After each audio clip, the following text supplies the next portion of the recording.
السلام عليكم. أنا دكتورة هالة عزام، نائبة مرشحة عن دايرة 12 جمالية وموسكي وباب الشعرية ومنشية. حصل إشكالية جامدة النهاردة.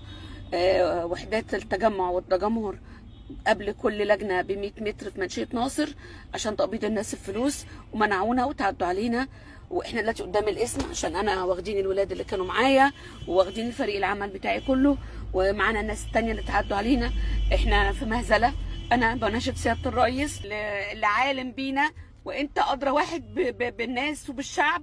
انا من جوه المطبخ اهو بقول لك في فساد، في فساد ما بعده فساد. انا بقول لك يا سيادة الرئيس في فساد. اللي حصل ده مهزلة بمعنى الكلمة، مهزلة يا سيادة الرئيس، مهزلة.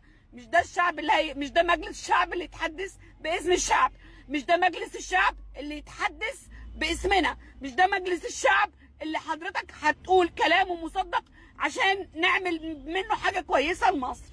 مهزلة يا سيادة الرئيس، دي مهزلة. لك الله يا مصر.